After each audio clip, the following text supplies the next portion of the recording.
live here in just a moment. Your show will go live in 5 seconds. 4, 3, 2, 1.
Love the new ending, dude. Give me Oh, you like that, huh? You caught that. Yeah. Yeah, Connie and I had worked on that for a little bit this week. She's the one that does all the work. I just sent her the link to the clip. I said, okay, I kind of want this phased in here, and she did it perfect. We were having problems though with when he stands up, because you get a little rumpity rump going there. So she had to go in there and tweak it a little bit, and she did an absolutely fabulous job. So Connie, I think she's listening. Thank you very much for doing that. Welcome to the show, everybody. Hi, it is another Sunday afternoon here on the Crossing the Crescent discussion group. We are here every Sunday afternoon at 2 p.m. Central Standard Time. And on Tuesdays, we are here. Here is the Kufar Phobia, and Mr. Van Halen is in the house too. Welcome, guys. Hey. Go ahead. And okay, no, hold on a second. I'm surprised this man is awake, to be honest with you, because he was on StreamYard for, go ahead, was it 5 hours, 37 minutes? And Yeah, I beat the record. And here's the funny thing. I just woke up. You did just wake up? Yeah, No I took kidding. the dog out and I said, let me see if I can make it. Yeah, but I got you. I got you all beat. I spent 5 hours backstage listening to Kenny. Oh, to Kenny. And only interacted with him for a brief period of time, dude. But I was determined. I had plenty of beer, so I was good. Was that torture? It was like a torture. Well, I had plenty of beer and smoke, so I was good. Rad can all be a witness to what purgatory just might be like. I was doing my penance, dude.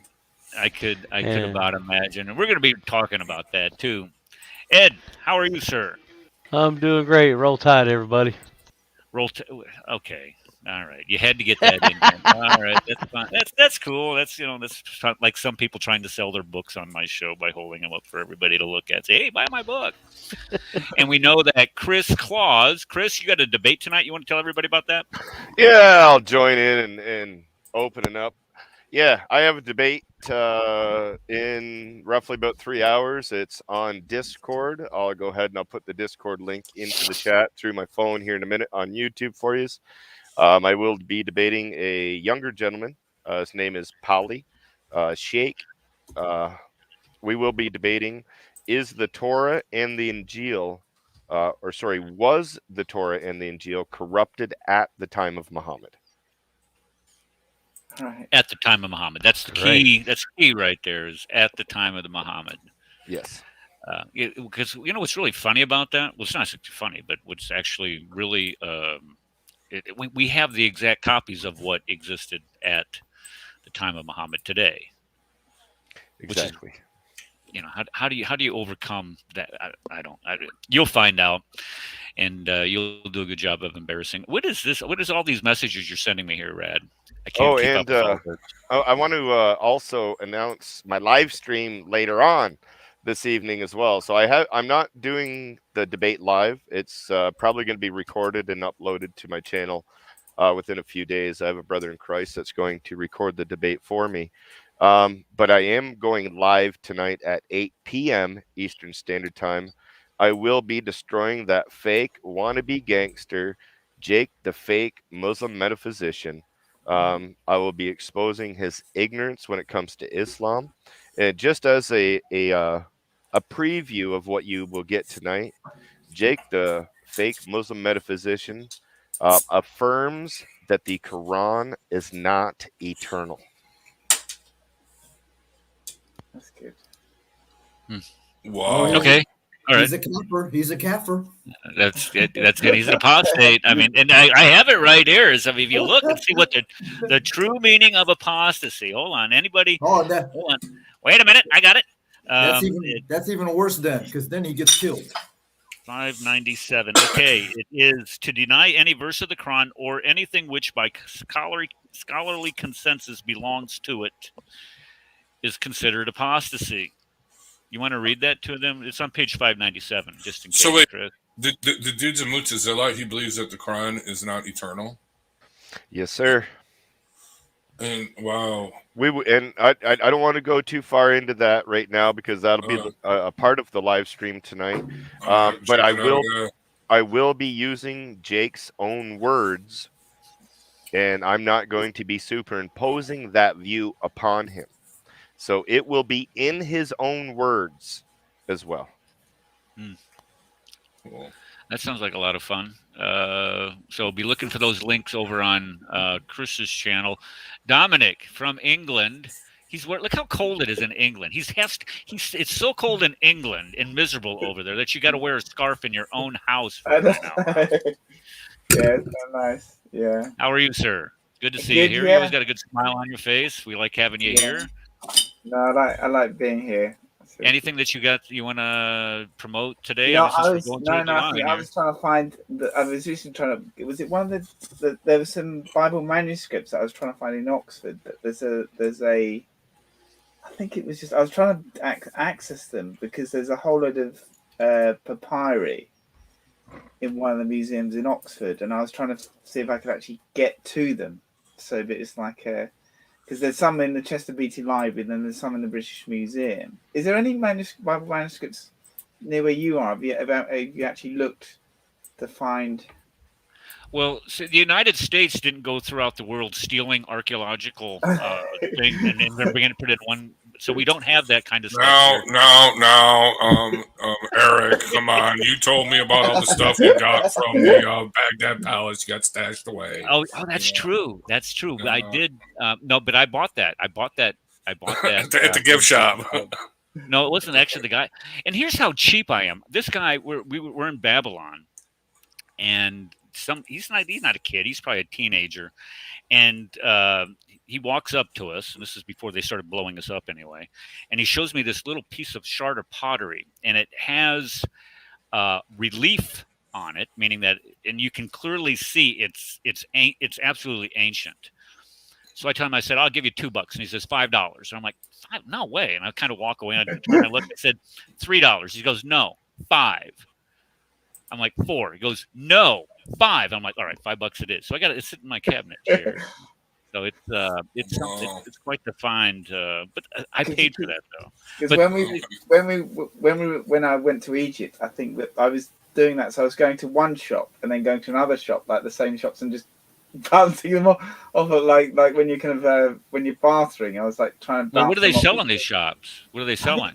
Stuff like perfume. It was stuff like perfume and other stuff. So yeah, I was trying to kind of get them that because normally when you talk to bathroom like places like Egypt, you kind of talk to reduce the price by a quarter, then just like see if you can barter them down from there. Sure. So yeah. And that's here in the West, we think of going into a shop and bartering people, trying to, negotiate a price is kind of like impolite.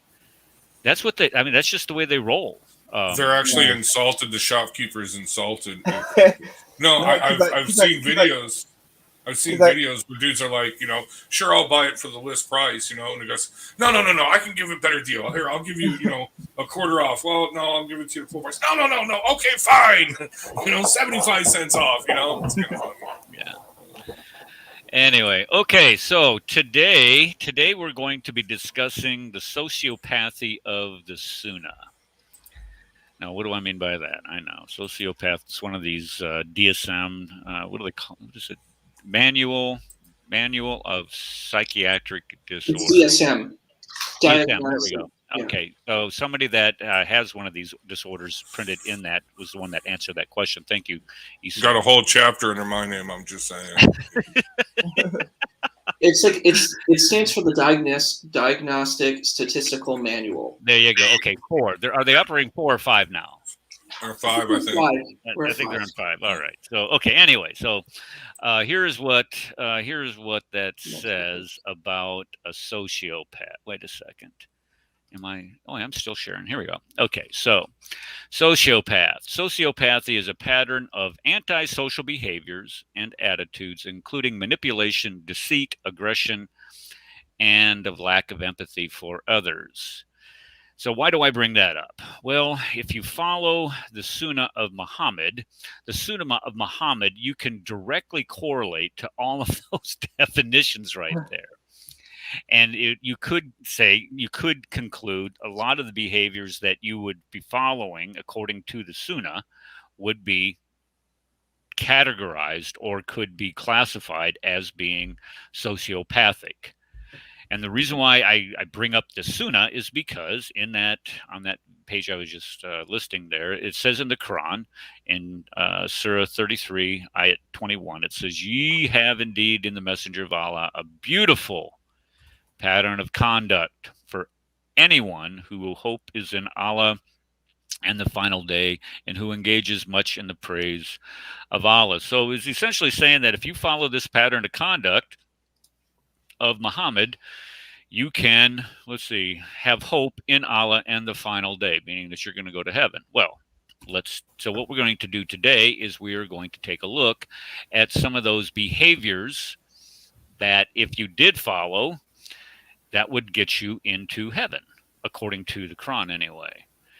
So what I want to do is I want to start off with, does anybody have anything that they want to? Yes, I do. All right, George, go ahead. Good afternoon, gentlemen and ladies, if any here. So, a question I have, when you read that a while ago, Eric, the first thing that comes to my mind is, who is Allah? That's probably something that we've touched on before, but Allah is not a real person. Allah is not the God of the Bible. So I don't know that we'll be that fundamental question. Maybe we won't address that today, but we must bear in mind, who is this Allah? Is Allah a real person? I am suggesting that Allah is not real. Allah is the make-believe friend of the Prophet Muhammad, and he was invented to express the sociopathic beliefs of Muhammad and his friends. So you're saying that all of these beliefs and patterns of conduct are projected onto Allah by Muhammad. Exactly. Okay. Well, that makes perfectly good sense.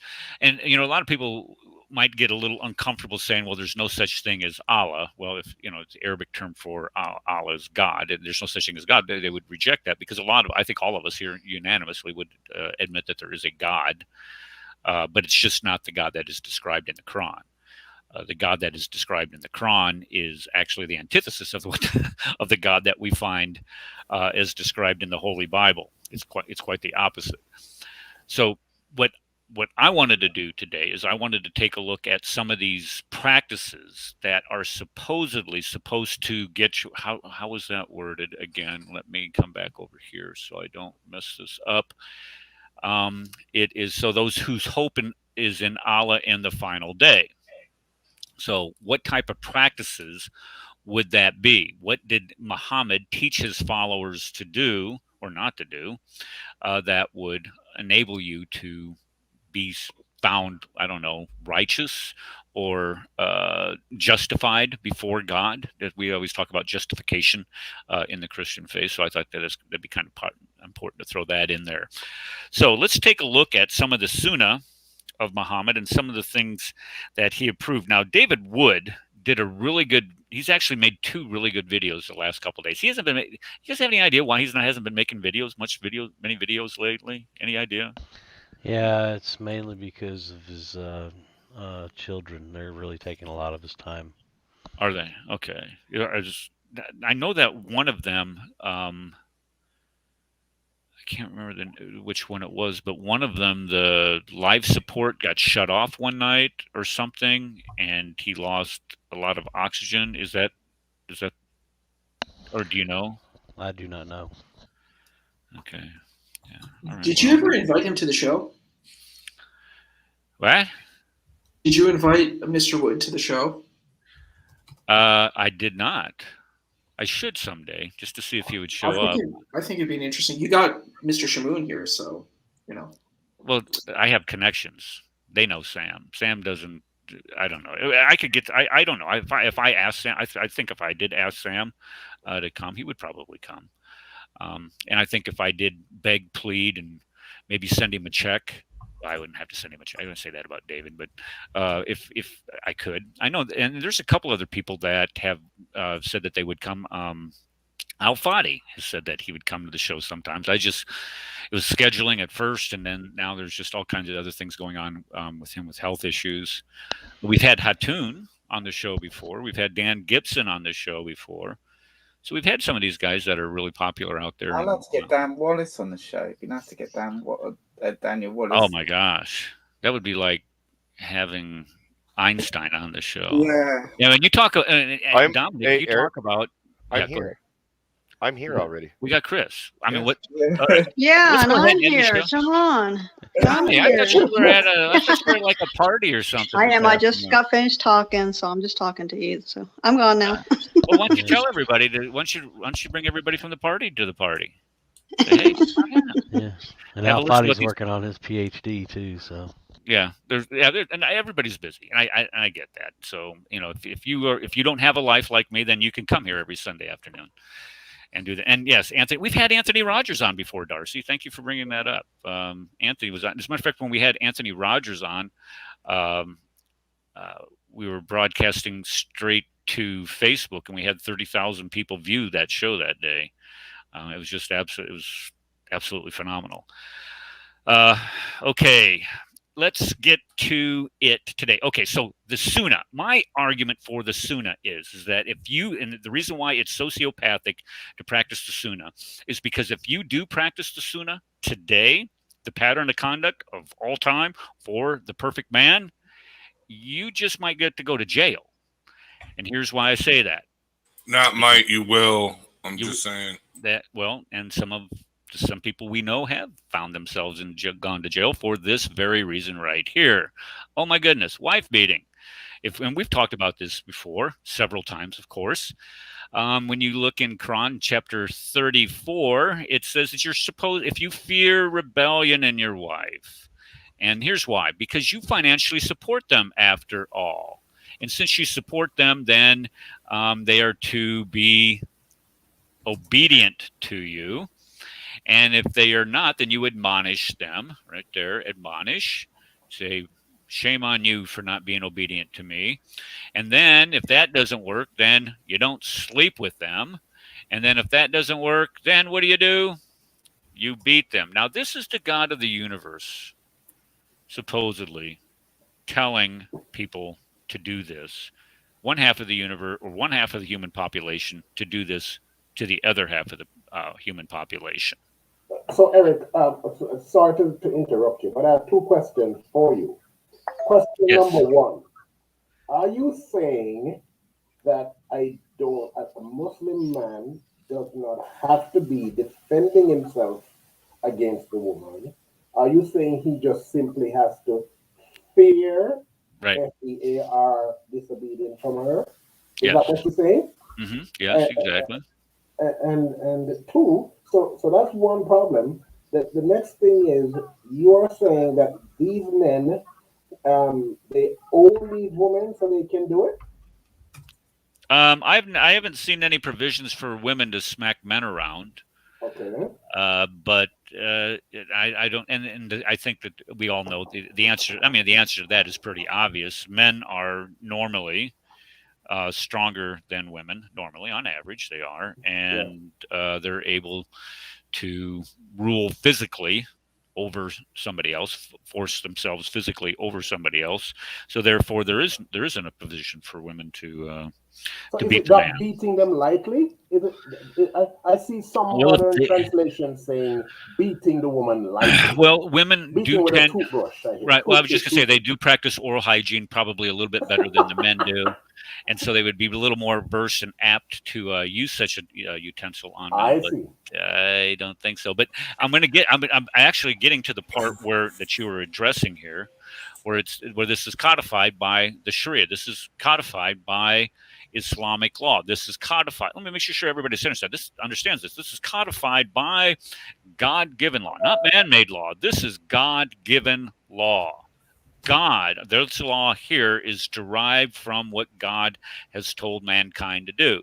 So if we look at the excerpt from Reliance of the Travel, page 540, it says, when a husband notices signs of rebelliousness in his wife, when he notices just signs, it doesn't mean that she has to be rebellious, but just signs of rebelliousness. And that includes, well, I don't know. It does say here, where she answers him coldly when she used to do so politely, and he asked her to come to what? Hey, no.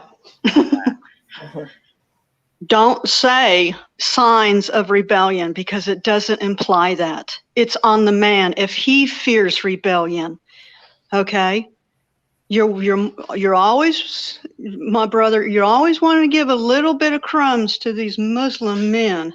There's no signs. It says nothing of signs of rebellion. It's on the man if he fears rebellion. Okay, I didn't have this up on the screen. There's a hadith that says it's a mishwak. Remember, a mishwak is the toothpick, so you're only supposed to use a toothpick, right? Well, this is what the Reliance of the Traveler. I'm not doing this, Connie. This is what Reliance of the Traveler doing this. So, but this isn't the Quran. See, once you get into the Reliance of the Traveler, you get into what men are saying. Well, you get into what men are saying in the Quran too, but we're talking about the Quran. Well, this is supposed to be law derived from the Quran and other. Yeah, man by man. Okay, well, I agree 100%. Okay, right, yeah. It says right here, when a husband notices signs of rebellion. And that's where they're trying. That's where the Sharia is trying to take it off of the man and put it on the woman. Okay, I agree. Okay, I agree. you're right. But it says here, so make that note. Make that note. As when it says right here, when she used to answer him, whether in words, when she answers him coldly, when she used to do politely. So that is where a man would, let's go back up put here. It on the woman.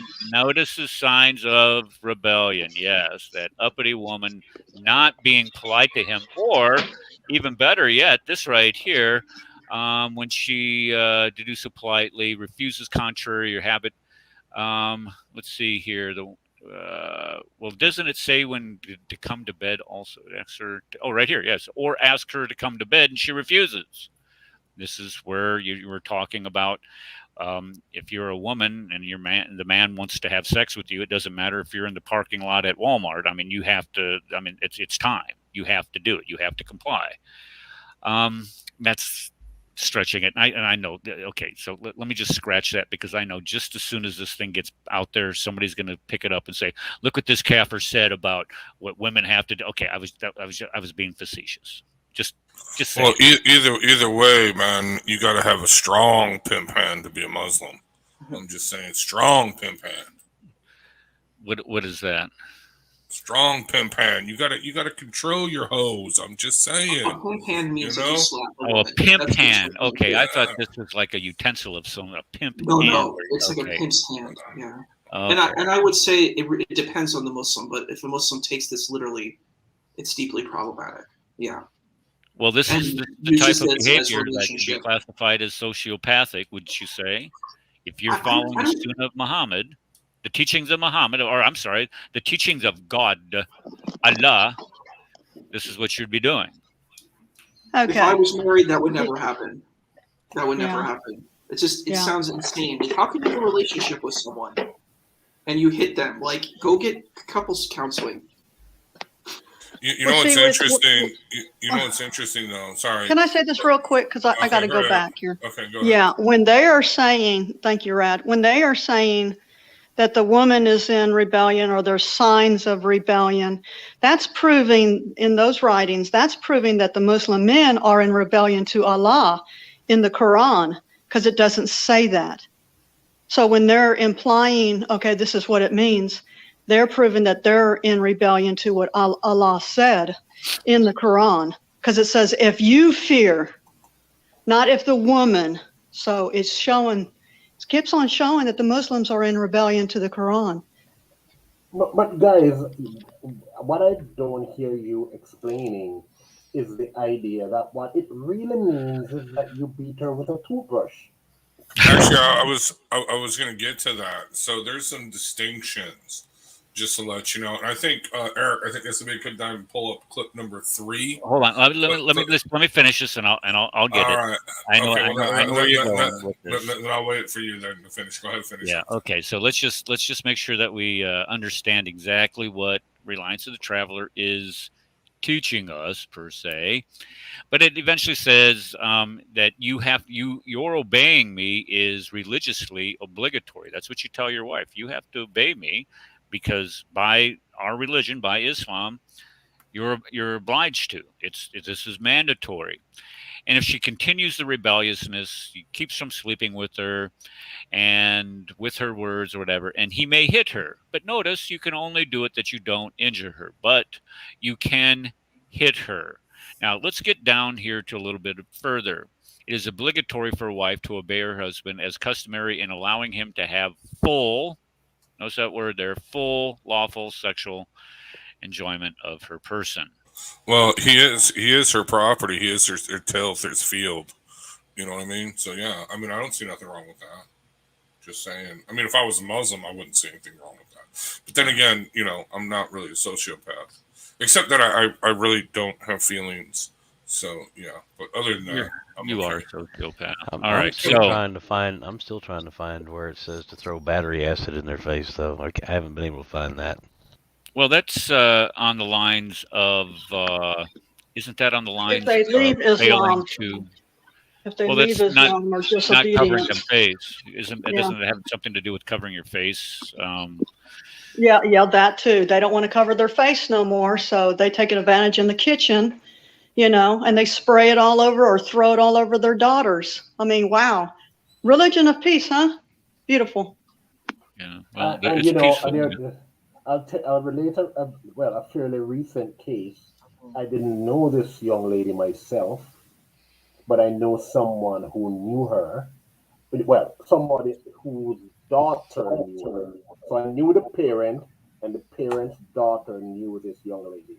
The young lady lives in an area where she was assimilating to Western values. In other words, she rejected Islamic dress code and modes of behavior. She kept friends with non-Muslims. She didn't dress in an abaya. She dressed in jeans and t-shirt. And one day she left to go to school. She was like a senior in high school.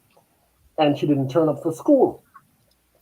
It turns out that her father and her brother took her from the bus stop, took her home, and strangled her to death in her bedroom. This is a real story. Is this the one where they put her in a suitcase? No. Okay, this is different. Okay. They're a different case story. There are probably many of them. But in this particular case, what the father did was tell the police that he did it. but the police recognized that it wasn't him. It was actually the son who actually, her own brother, who had strangled her to death. And both of them were arrested and they were convicted of murder of that girl. Because that occurs a lot more than people realize. Right. People realize. I mean, that's I don't find. I mean, they had that one recording of those two girls. Dad was a taxi cab driver, I think. I think this is in Houston, Texas. Also, by the way, but they have they have the 911 call of these two girls pleading with them that they're dying because their dad is killing them. He's shooting them. And yeah, that was heartbreak, and I blame the mother for that. I'm sorry, she handed him over, and she should not have. And she actually knew he was going to kill him. I mean, no, she was a Kufa a mother too, Kufa woman, and but no, I remember that case. Yeah, I remember reading her story, and she actually said, "I knew that he was going to kill them, but I handed them over anyway." And I'm like, dude, why did you do that? You know what I mean? Well, the mother did face some type of I don't know the final. I'm pretty sure the dad fled the country or something. He's never to be seen again. They never caught him. He's gone. Yeah. Well, maybe he got a drone strike up the butt. I'm just saying, it's possible. But yeah. Yeah. Payback some medevac. Okay, so what is this video clip we're watching here, Rad? Please describe. Oh, right. So I want to make a distinction. So pull it up, make sure you got it ready to play. So as some of you guys know, I enjoyed 5 hours of Kenny Slam. You guys all owe me. I'm taking collections. I don't know how I did it. Just I had plenty of beer and plenty of smokes. So I was good to go. No, actually, you know what's funny? This is no joke. He actually, I asked my question. Okay. He puts me backstage. He said, I'm going to answer it. And then he reads from a chapter of his book. He reads the whole thing. And about half of it was attacking David Woods. Okay. Not Wood. Kenny, it's Wood, not Woods. Okay. Correct that. You're going to have to pay me, Kenny, when I'm done with your critique on this book. I'm going to be your editor here. But anyway, so it was, he kept saying David Woods. Anyway, dude, literally, I seriously went out, got Burger King, which is about a half a mile down from my house, waiting in the drive-thru line, and I'm listening to him.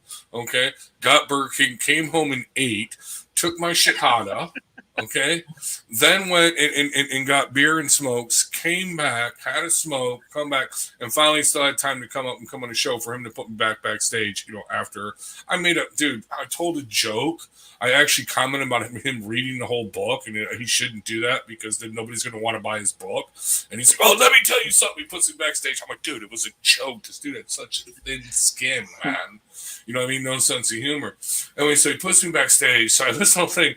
And I'm talking to Eric on Skype, right? So I'm talking to Eric on Skype, and I didn't realize it because I got him on my tablet. All of a sudden, he ended the stream after 4 hours, and he pulls me up, and we're backstage. We're having this conversation backstage. But I did not know this. I thought we were still live on YouTube, but he had ended the stream. But evidently, there was someone in there, I don't know who, because they sent me an anonymous email, okay? Recorded the conversation, and it was not me who recorded it. But I just so there was someone else there. He had I don't know who he was speaking to. I could hear. Okay, it wasn't me because I could only hear. I was on Skype. I could only hear one side of the conversation. So this. Oh yeah. That's why I thought we were live streaming. So I took off my headset that I have for my computer. I still have my ear. I put my earbuds in. I'm like, I'm here. Got to put my earbuds in.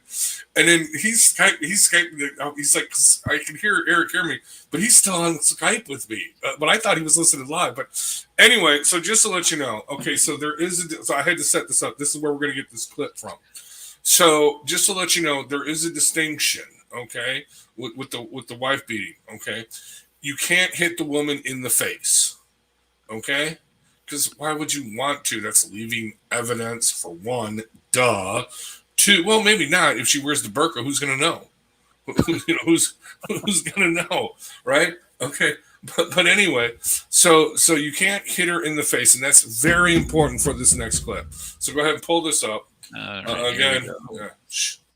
All right, here we go. Let me unmute this, and I'm going to mute myself so we can hear it. beater? No. I was married 22 years. I wasn't beating up my wife. We had a very good relationship until. But you did hit her, right? You did hit her? Until the end there. You did hit her. Okay, you did punch your wife in the face, you said, right? No, I didn't punch her in the face. I didn't. In the head? Yeah, in the head. In the forehead? Yes, I did. Okay, and, all right. Okay. But that doesn't. But you're not a wife beater. No, but you're not a wife beater. You never beat your wife. You never beat your wife. No, I didn't. But I will beat you up. I will beat you up, though. Yeah. But So, he'll do violence to you, huh, Ram? He'll do violence to you. That's a threat, man. Right. That's fine. He can threaten me all he wants. That's not going to happen. I already told him to get that fantasy out of his head. But anyway, no, did you catch it? He's not a wife beater because he didn't punch her in the face. He only punched her in the forehead. So he's making kind of a distinction without a difference, but to his mind, his sociopathic mind, as long as he didn't punch her in the face, he still found the Sunnah of the Prophet. That's very important to his psychopathy. Okay? Seriously. I mean, how can you... No, I didn't beat my wife. You punched her in the head, dude. Yeah, I did, but you didn't beat your wife. What do you call that, dude? You know what I mean? You beat your wife. And now he might say, well, I know what you call it. You call it Sunnah.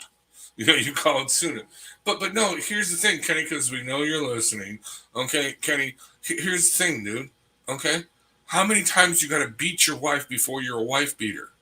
If I sit there and murder someone, am I a murderer if I only murder one person? No, because it only happened one time, evidently, according to your logic. You know what I mean? No, you're still a murderer. Okay? Yeah, I mean, seriously. That's his courtroom of logic and reason. That's what I'm naming the videos. The courtroom of logic and reason. Yeah, exactly. Like the Grand Nagus. He's like the Grand Nagus. He wants to sit there and be a judge over everybody. Mm-hmm. That's demonic right there. Yeah, but you guys heard it. I mean, this is honestly the pathology.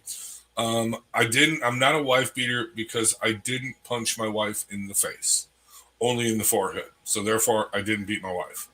We got a couple more videos. I just wanted to point that out. I just thought that was interesting. Now, obviously, Kenny doesn't represent all Muslims, but no, I would say honestly, there are a lot of Muslims who would defend this and say he's absolutely right. He didn't punch her in the face, so he did not break Sunnah. You know what I mean? Anyway, I just thought just the forehead. Which happens if you get punched in the forehead enough, it causes severe brain damage. But anyway. Okay, well, I'm looking in the Reliance of the Traveler here, and it says you may hit her, not in a way that injures her, meaning he may not bruise her, break bones, wound her, or cause blood to flow. So if you punch somebody in the forehead instead of the face, then you're not going to cause blood. So this is consistent with what the law says. And you'd have to have a hand of steel not to break someone's forehead. But still, could cause massive brain damage being hit in the forehead. Right. That's one of the leading causes of pump drunkenness. You know what I mean? That psychopathic crap. Well, Kenny's a boxer, so there you go. You know what I mean? Yeah.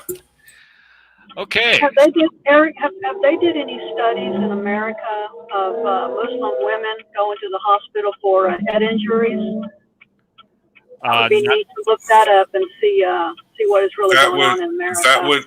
That would be racist and bigotry to do such a thing in this woke day and age. Forget about it; ain't gonna happen. Yeah, I know that's what they're. That's a lot of the problems that they're having in Sweden. That's a lot of problems that they're having in a lot of those other European countries where you have mass immigration over there. And they want this stuff in America to be law.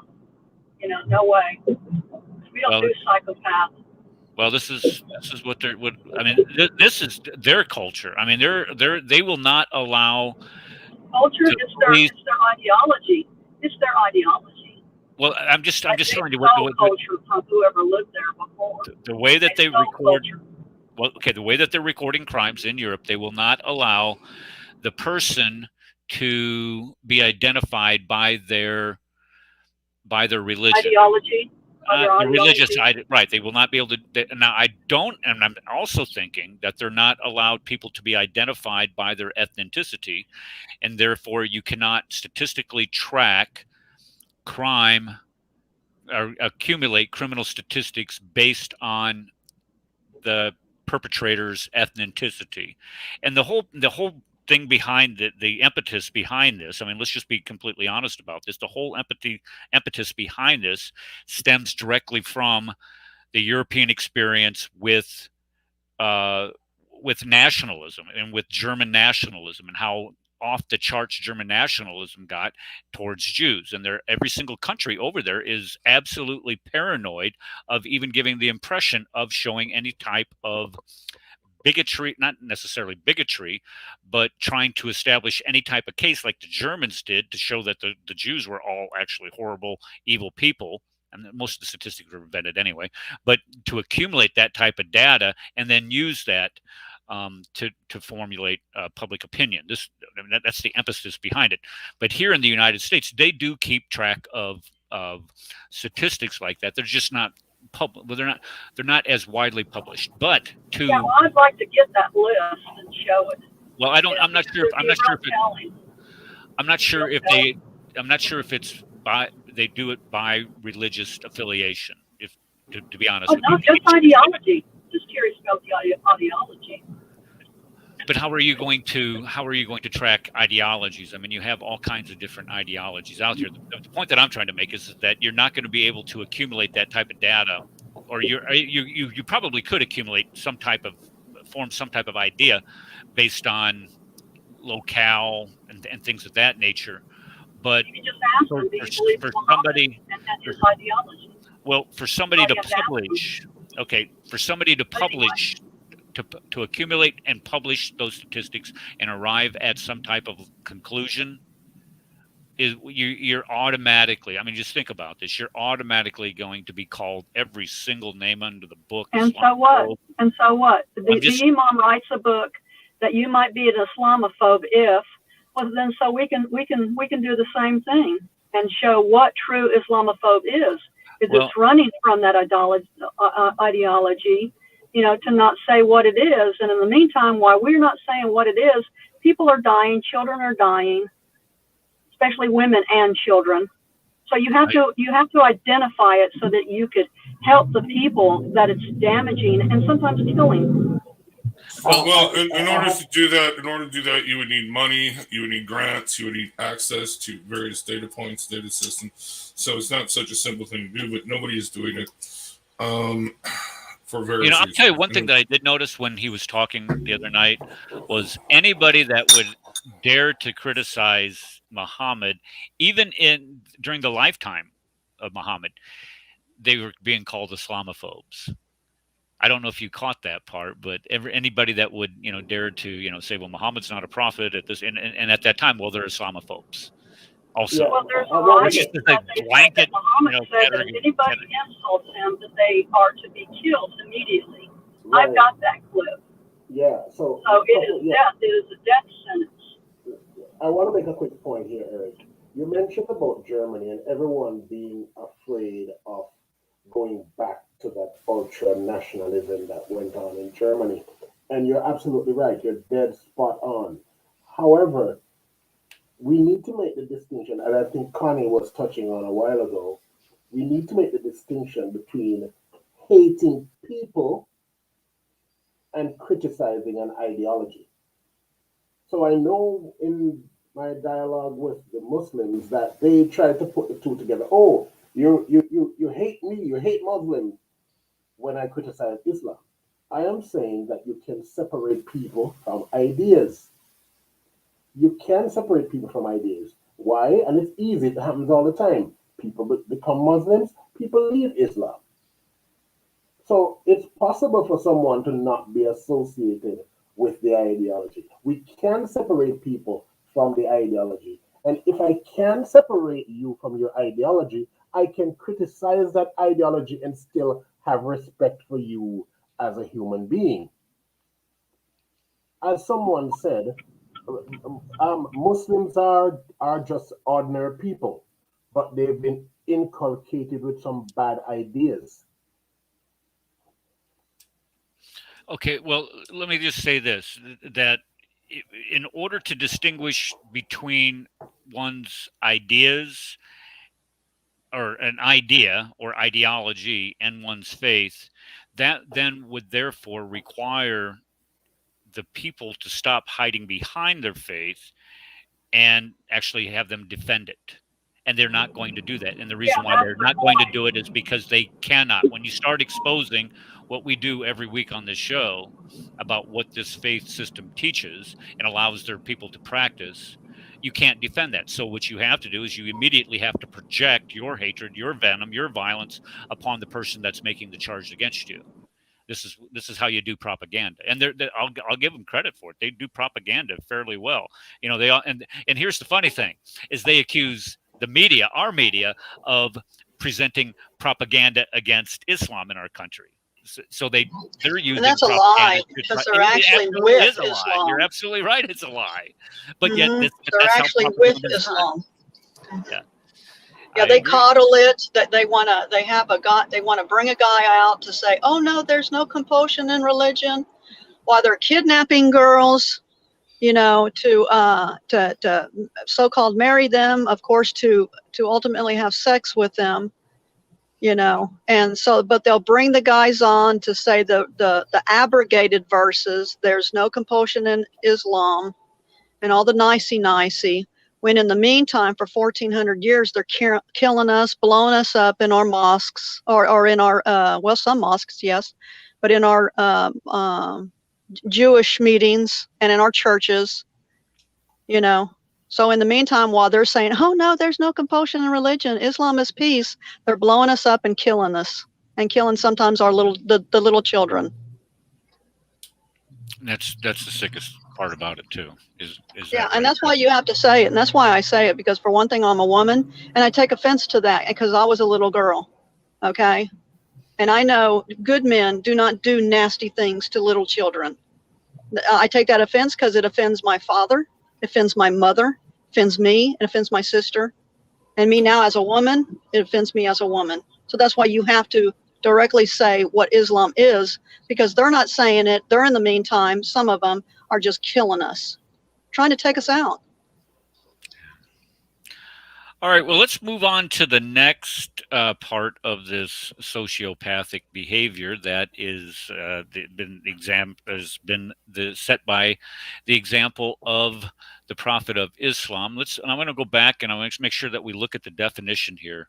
Once again, is that a pattern of antisocial behaviors and attitudes, including manipulation, deceit, aggression, and lack of empathy for others. So when we look at the beating of women, I think aggression would be a very good applicable word there. Manipulation, you have to do what I tell you to do. That would be another good one. And the attitudes that are contained there, and thinking that men can, order women around as prescribed in Reliance of the Traveler, where they have to comply with your every sexual whim and desire. That would apply. And then a lack of empathy for others. When you treat women that way and you don't allow women to leave the house, I mean, that was just that was something else that I was going to throw in there, but that would also be perfectly applicable. But now, when we think of child marriages, as Connie alluded to, that'll be the next one we go to. What did Muhammad do when it came to child marriage? Now, Rad, did you have a video clip that you wanted to play that dealt with this at all? Or are you out on one of your cigarette breaks? Going once, going twice. He's on a break. All right. So when we look at child marriages, it's the easiest thing to do is just to go to Quran 65:4, and it speaks about how to divorce a wife, and it says, as for those women who have despair of menstruation, if you have doubt, their prescribed time shall be 3 months. So if you're going to put away a woman who you've had sexual relations for or with, that is your wife, and you have been with her for at least 3 months, or you have to wait at least 3 months before you can go ahead and divorce her. Then it goes on to say, and those two who have not had their courses, and that would mean little girls who have not yet penetrated. Paul, hello, Paul. You need to shut off your. There you go. Thank you, sir. Playing it in the background, I get it. So you would have to, in this case, what was I saying? In this case, this applies to little girls who have not menstruated, who are prepubescent, meaning that you have already had sex with a prepubescent girl. Let me say that again. You have married and have had sex with a prepubescent girl. They're still providing a waiting period for those girls. So when a 54-year-old man, according to Hadith, marries a little girl who's 9 years old, and that's what Aisha was. She was a little girl, 9 years old. And this is one of the things that was absolutely amazing in listening to the excuse given by the Imam the other night. His excuse is that, well, number one, she wasn't 9 years old. She was 18 years old. Well, how do we know that? Well, if you read a Tasfir according to Bari, you listen to some of the scholars today, and we can play scholar after scholar to tell you to shut your pie hole. That's not true. But the one thing that really stuck with me is that there was no one was there as a witness. And he kept hammering that home. There's nobody there as a witness to prove that Muhammad did this to a prepubescent little girl. And so what I did was I sent him a couple hadith and also something from Tabari himself, who he cited, that says that Aisha was 15, 16, 18, however old she was saying, that blows that clear out of the water. Now, here's the problem. Now, Rad was, if I'm not mistaken, he was reading this directly from his new book, his new and improved book that it has a bibliography, evidently. And he was trying to tell us that, okay, well, even with all of these other things, you still cannot prove that Muhammad did this because there are no eyewitnesses. Well, that is not true. And I know you're all surprised to find that something that this guy would say is not true, because if you go to sociopathic behaviors, this is what they do. They try to manipulate through obfuscation. So if you go to this hadith right here, let me pull this up here. This hadith here is from Sahih. Notice it begins with Sahih Bukhari, hadith 3898, book 63, hadith 112. And if you use the other type of references in English, it's volume 5, book 58, hadith. Anyway, it says, narrated Hisham's father. Khadijah died 3 years before the Prophet departed for Medina. He stayed there for 2 years, and then he married Aisha when she was a girl of 6, and he consummated the marriage when she was 9 years old. But you go down here to this one, Sunnah Abu Dawood. It says, the messenger married who? Me. So here you have eyewitness testimony of the person being engaged in this type of activity. Married me when I was 7 years old. The narrator, Suleiman, said, this is direct testimony from Aisha, he married me when I was 6 years old and had intercourse with me when I was 9 years old. So therefore, you have an eyewitness, there's your eyewitness, as to who was present when all of this occurred. Yeah, Aisha herself. But, right. Kenny's saying that the scholars were debating about it, like today's scholars. So he's saying, well, they weren't there. Well, he's right. They weren't there, but Aisha was, and we have Aisha's narrated words. See, that's the big difference, Mr. Imam. What you're doing is you're rejecting Islam. You're the Islamophobe because you won't say it. Oh, I just got back. Did you play that clip? Oh, yeah. Good. No, I don't know which clip to play. Which one do you want me to play? All right. Well, since you guys are talking about, yeah. So, no, I just got back. I just was hearing what Connie said. But, yeah, so Kenny's argument in his book is twofold. One, okay, well, first, no, his argument is this. Muhammad did not have sex with Aisha when she was 9 years old. Okay? However, even though he didn't have sex with Aisha when she was 9 years old, everybody says that's okay to do. Right, okay? Right. Yeah. I mean, he went through a laundry list. I mean, there was he's fighting everybody and their brother that said, "Oh, it's okay to do it. It's okay." Well, Muhammad didn't do it. Yeah. Yeah, but now for some reason, I don't know. That was the thing that was baffling to me. It's like, okay, if it's okay to do such a thing, and there's nothing wrong with it, including to Islamophobes back then or whatever, then why are you saying? Why are you going against what Aisha said?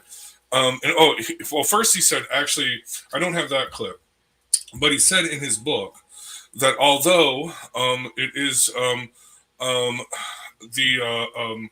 people are tended to believe, the Islamophobes will believe the words of Aisha, okay, that she had sex when she was 9, but they don't believe the more stronger narrative, which is not, it's not a stronger narrative. He says actually everybody believes it's a weaker narrative that he actually made up at one point, that she was 15, okay, or at the age of 15, around there, okay, when he consummated the marriage.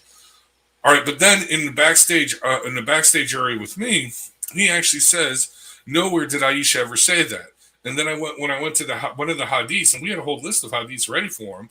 When I went to one of the hadiths, he's like, I posted it in the chat. Yeah, I know. I posted in the chat, and he says, "Well, come up on the here." He sent me the link. He said, come up and let's have a discussion. And I'm thinking, dude, I know, I've seen how discussions go with you. Right. You let him ask a question, or actually, what he does is he sits there and he filibusters. He ridicules you for 15 minutes. Because I'm not smart enough. Right, and then he brings you up, and then you barely get enough time to get the question out. Then he puts you right backstage, and he spends the next 10 minutes ridiculing you some more, and then he gives you this long, bloviated answer, acting like he answered it, and then that you can go out, right, you can go out, get dinner, take a shahada, go to the bathroom, right. have You go to Burger King, exactly, and listen and drive through. Anyway.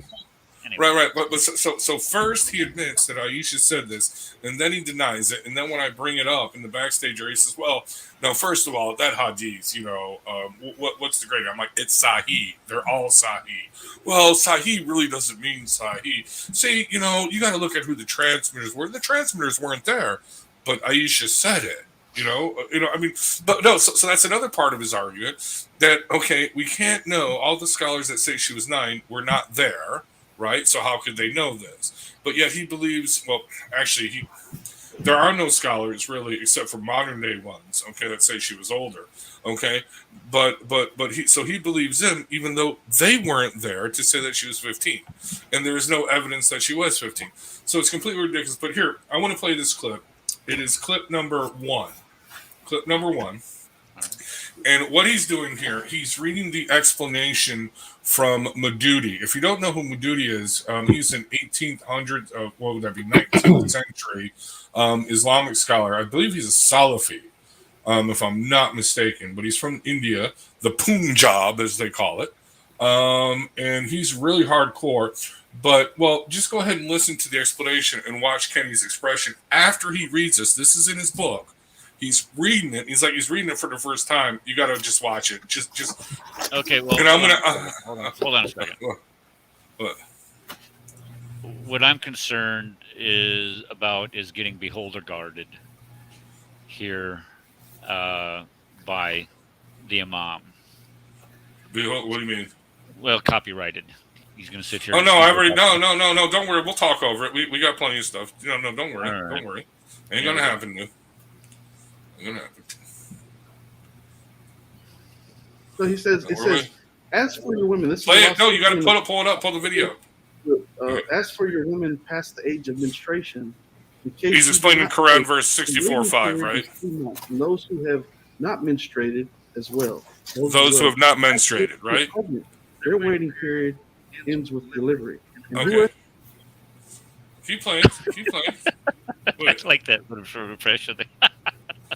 And whosoever is mindful of Allah, He will make their matters easy for them. This is the commandment of Allah, which He has revealed to you. And whoever is mindful of Allah. So that's the Quran verse. Can you turn it Can on? I comment? Turn up. Yeah, go ahead.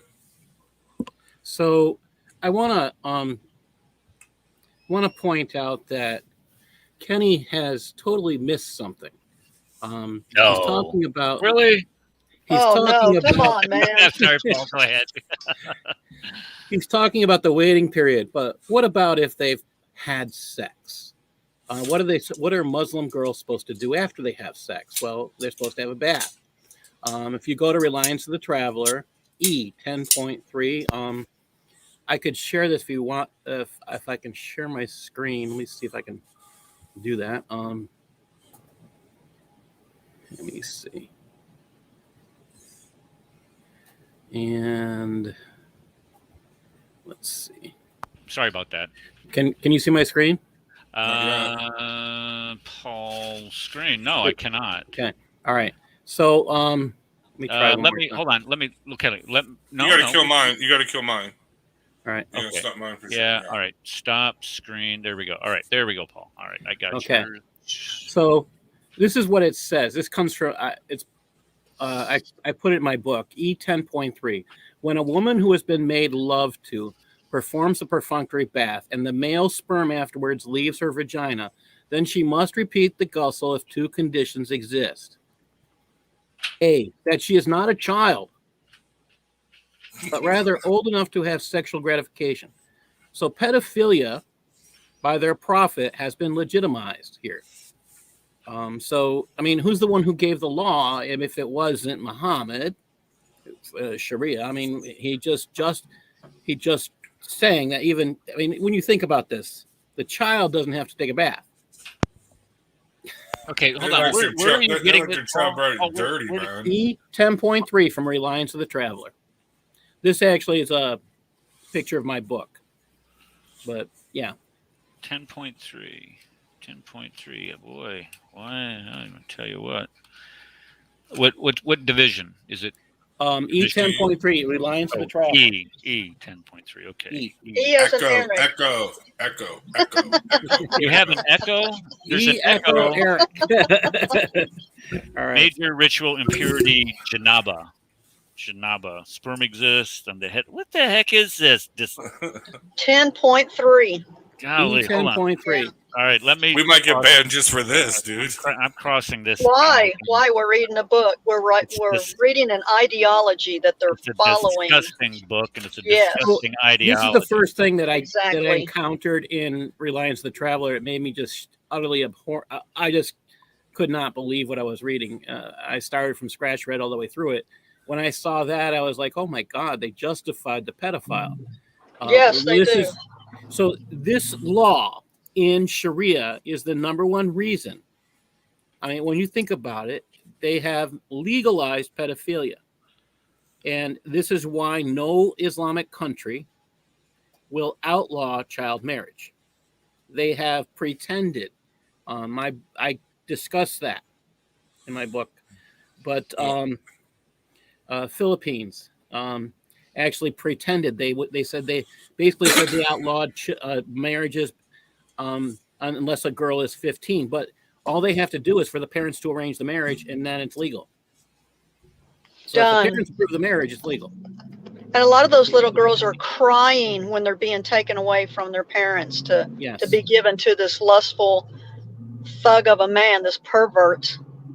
Well, look at Aisha's case. She was suddenly her hair lost. She lost her hair.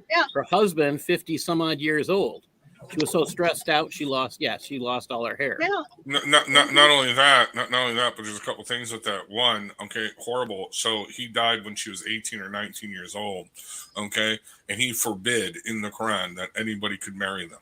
Anybody can marry any of his ex-wives, widowed wives. Think about that.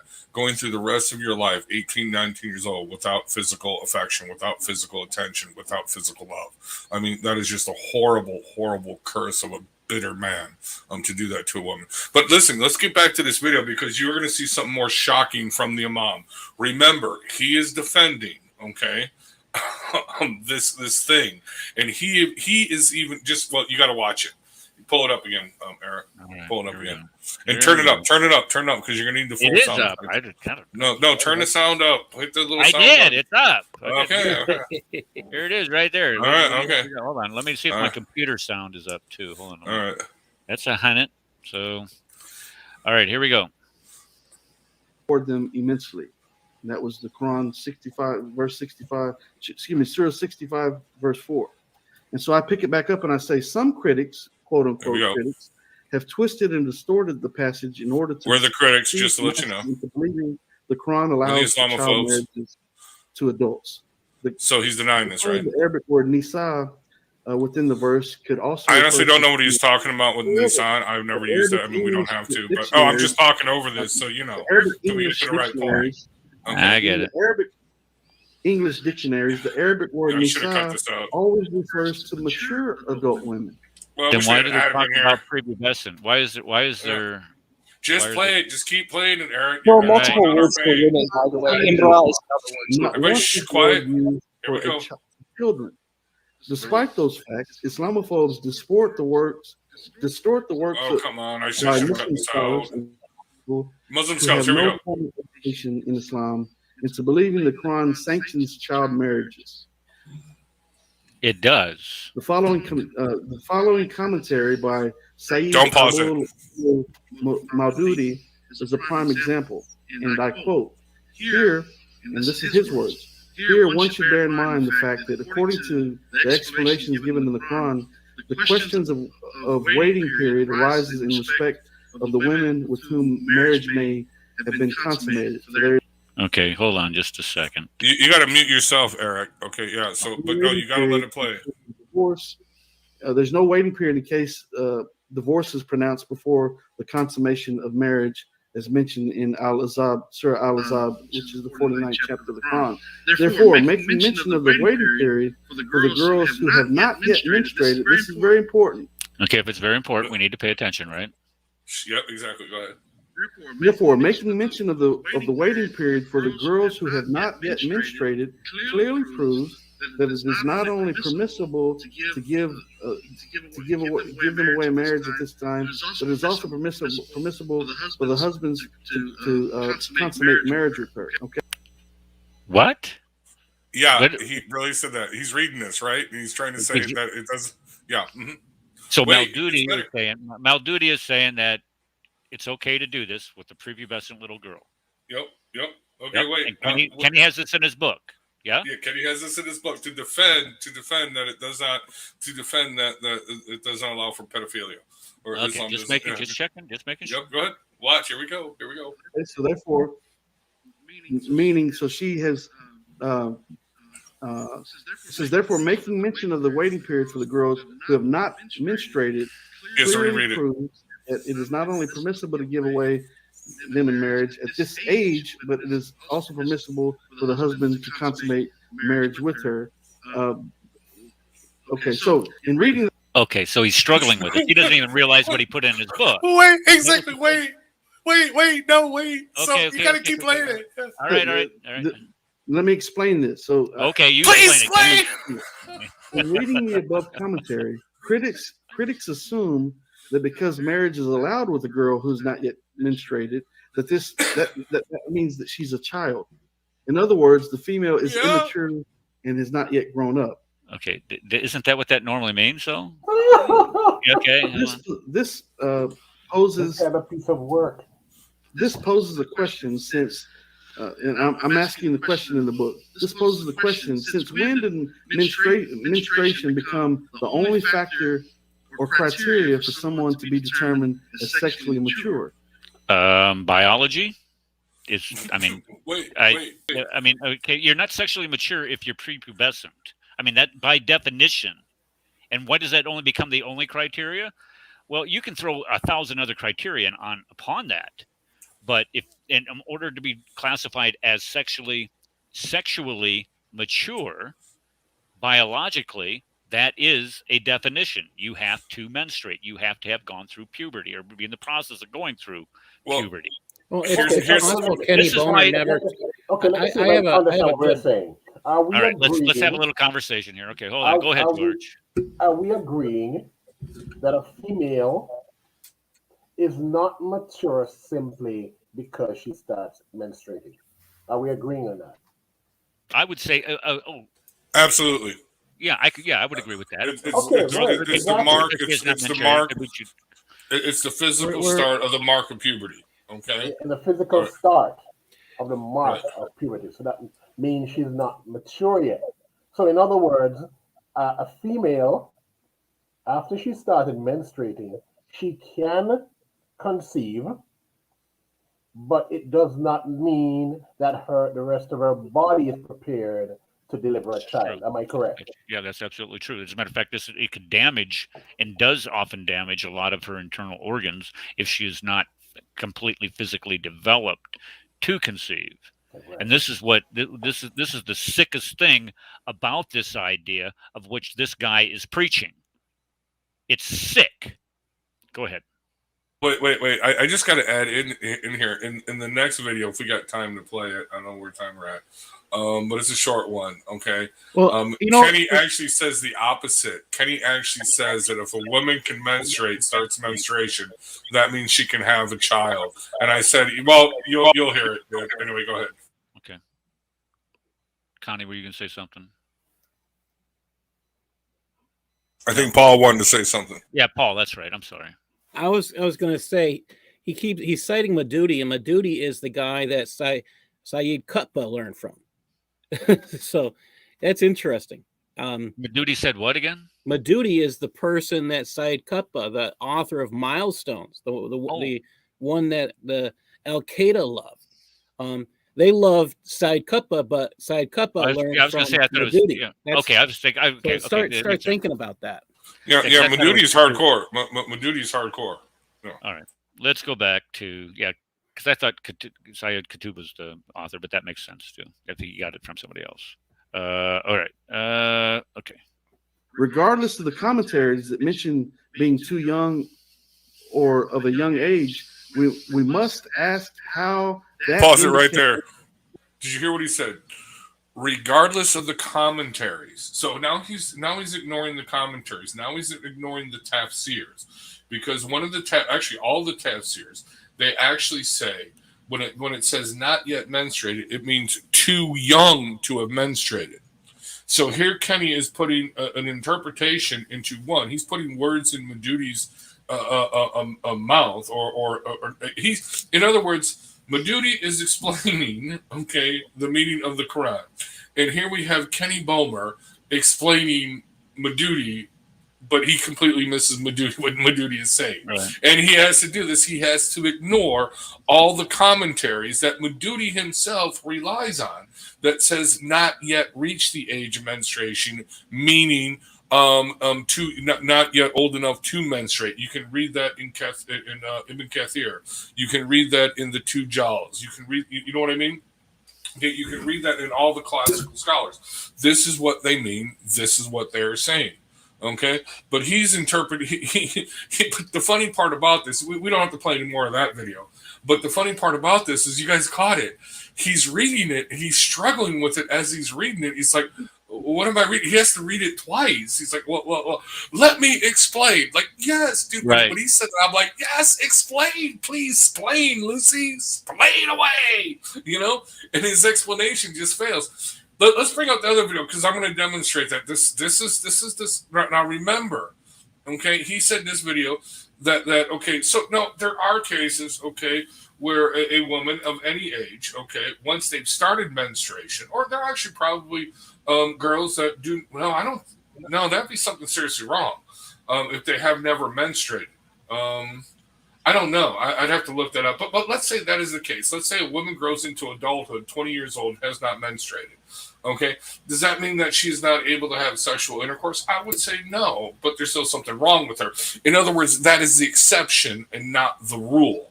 Here, Kenny is saying, well, the exception is now the rule, and that is not the case. And I would say that is a rare exception. Do you got the other video played up? This is short.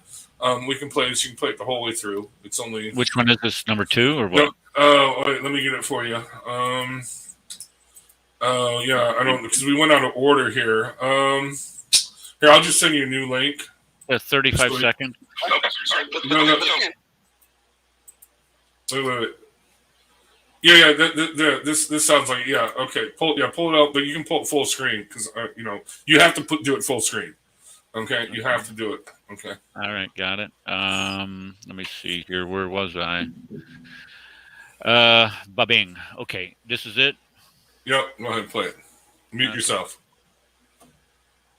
Right? Okay, sorry. But again, hold on. So you're just rattling your mouth. But that doesn't imply that Aisha was talking about herself She's not talking about that. Plural, she says girls could be 6 years old, and of course, 3 or 4 years later, of course. So why? So you're trying to make an issue that's really ridiculous because at 6, of course, 3 or 4 years later is going to be 9 or 10 years old. And yes, scientifically, yes, young girls can menstruate at 9 and 10 years old, and technically. Okay, again, he's trying to justify. Can you guys hear me? Keep playing, dude. Just keep playing. No, you got to eat the full. Child at 9 or 10 years old, just like the non. Even today, that could happen. Yes, it's a part of nature. Okay, well, because you paused at the wrong time, but basically he says it's a fact of nature. You're muted. You're muted, Eric. You're muted, Eric. You're muted. I don't want him to get into the copyright issues. That okay. So this is Eric. This is not a copyright issue. This is fair use. Exactly. It is, but so, if this is considered fair use because you're playing a clip and you are commentating on the clip. That's fair use.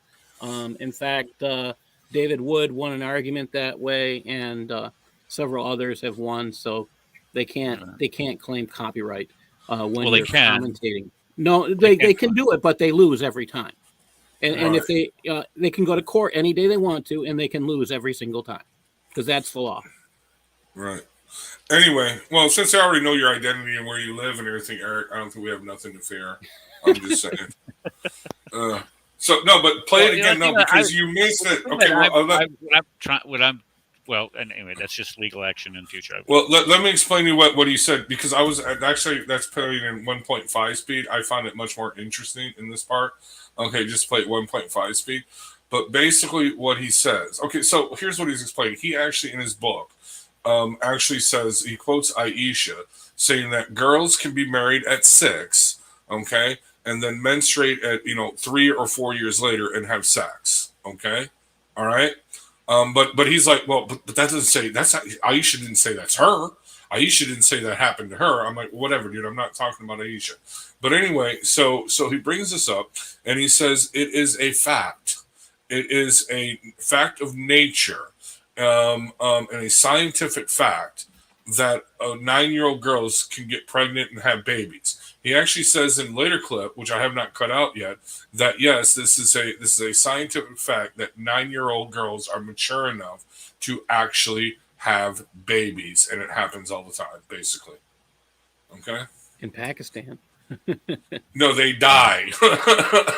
Okay, they die rather quickly. Or dude, how can a little 9-year-old girl carry a 6-7 pound bowling ball to term and pass it out, even if you do a C-section? I'm sorry. I'm sure it's possible now with real intense medical intervention, but yeah, if they don't get that, they're pretty much done. This is one of the main arguments that Connie was making, and this is what's gotten her into all this trouble with this cacophony of fools down there, is that when she made the comment that Islam is murder, well, what she was doing is she's referring to these little girls, all these little girls that are being impregnated by these scumbags, these old men, because they want to get their rocks off on them, and then they're being made to carry these. Well, being made, but they are carrying these babies that they have been impregnated with to term, and when in the process of all this, it's causing internal damage to them, internal damage that is leading to death in a lot of cases, but also in a lot of cases, it's leading to the permanent damage of internal organs where they're going to be incontinent for the rest of their lives, and among other things. I'm not going to get into the gruesome details of it, but by just this is what this does to a human being. This is why I'm saying, and this is what the title of the show is. This is sociopathic behavior. This is the type of behavior trying to justify what an old scumbag did 1,400 years ago. Remember? Oh, no, Eric. No, you don't understand. Muhammad never did this, but it was okay for everybody else to do this at the time.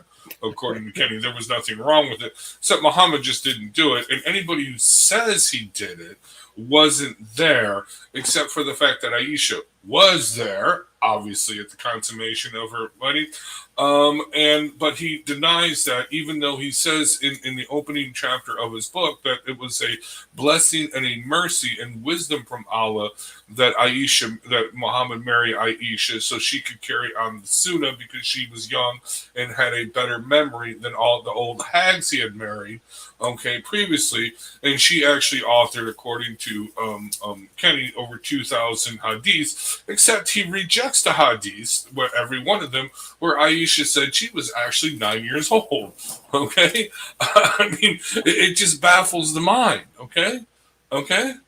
You know what I mean? I mean, no, Eric. There's one thing that they are consistent about is being inconsistent. So exactly. Well, Eric, you're saying this is what Islam does to someone. I'm saying no. In Kenny's case, he was actually already done, and this is what attracts him to Islam. Is what I am saying. In other words, Islam makes. Well, I like to say Islam makes dumb people stupid, and stupid people dumb.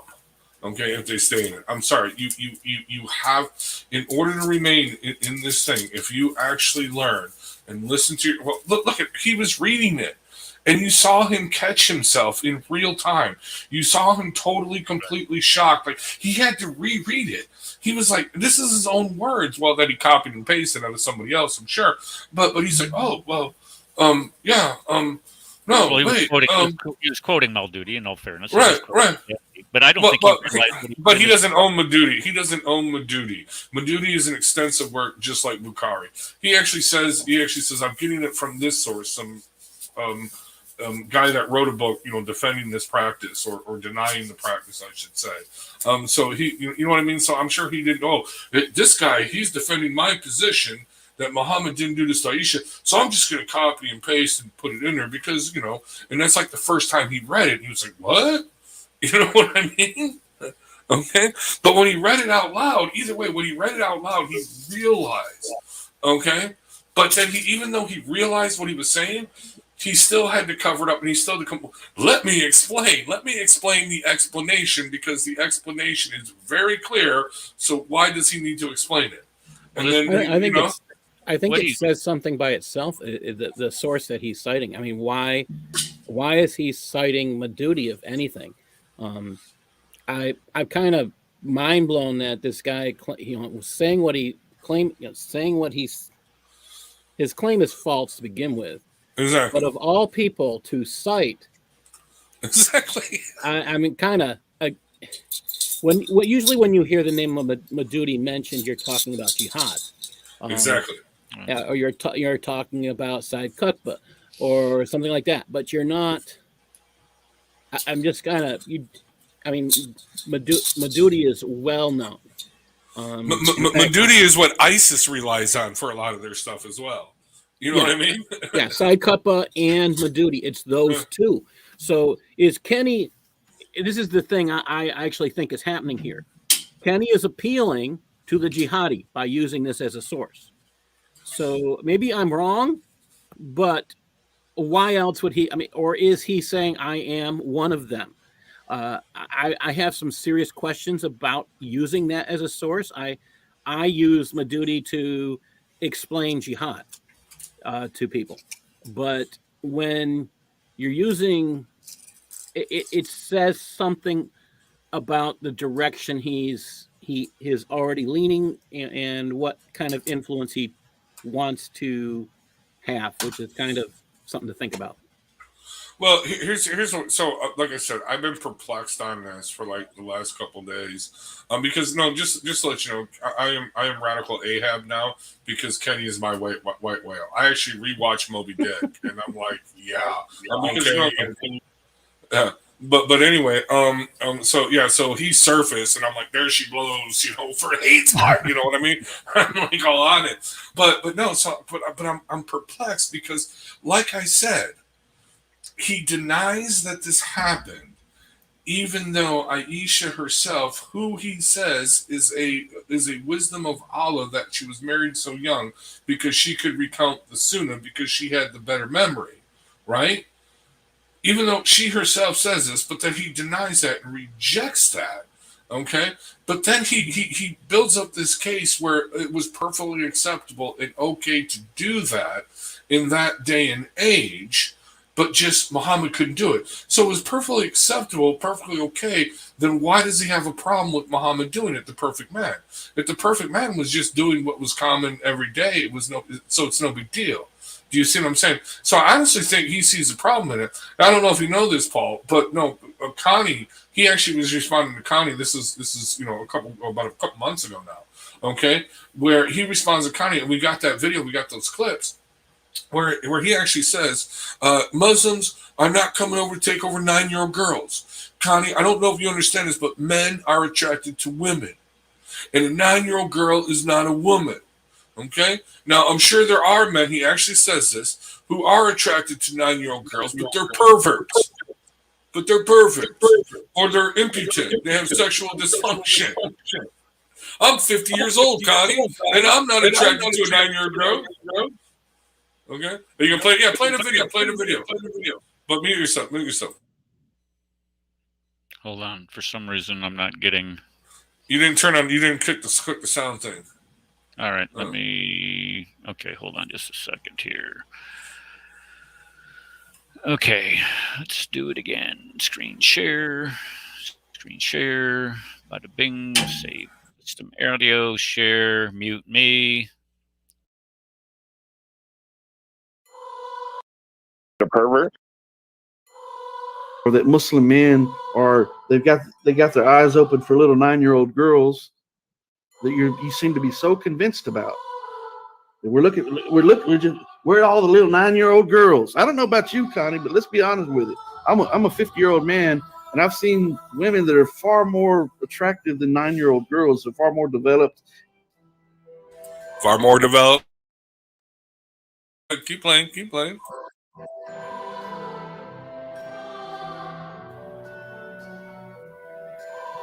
Hold on, guys. Do you notice something? You missed something where he said, women who are far more attractive than 9-year-old girls. So if he's saying that to some extent that 9-year-old girls are attractive, well, that's what I'm wondering. Well, another thing. Well, yeah. So 9-year-old girls attractive anyway. In any way. Yeah, exactly. But he also says far more attractive and developed. So he's acknowledging right here that a 9-year-old girl is not developed. Now, I'm sure he would argue. Actually, he argues this because this is a common thing, and I am blown away by they're still using this. Women in Saudi Arabia. Actually, he quotes this guy who I would actually have to say is a pervert because he uses perverted words. Because this dude, he quotes, he says, just like here in India, young girls become more ripe. He actually used that word, ripe, okay, at an early age. And I'm like, that's like pervert words. I'm just saying, okay. Well, I think there's another elephant in the room, if you don't mind me interjecting quickly. I just want to say a quick remark. Sure. The thing that I felt, I think your guys are all joking about the comment because obviously he's trying to make light of this situation. He's joking about it. And that's why he's like, they're more mature, but so I don't think it's meant to be like a hostile thing. But the thing that I think is important to think about is cognitive development. Cognitive development is super important, and that's not really what's being discussed. Like the level of cognitive development. When you're 9 years old, you don't have the cognitive development of someone who's a late teenager or a 20-year-old. And I'm like, to me personally, as a man, I find it just kind of disturbing. I don't really care what perspective whoever says it, that anybody would be okay with just being like, okay, this is fine. This is a young person. They're able to have children. Okay, yes, maybe biologically you can have children. Psychologically, it's a completely different level.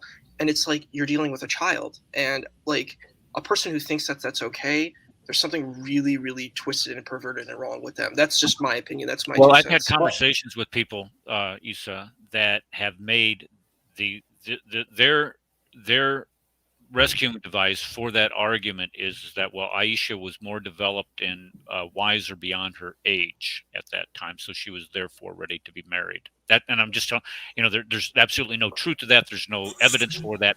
that is their response to that. That's their apologetic. It's a Zamzam water. Raises an interesting point about cognitive development. In Islam, is there any point in Islam where women are beyond the level of a child? Is there any point where a woman... Oh, that's brilliant. Islam says women are stupid. So this issue of cognitive development, it doesn't enter into Islam at all. No, that's a valid point. Think about this.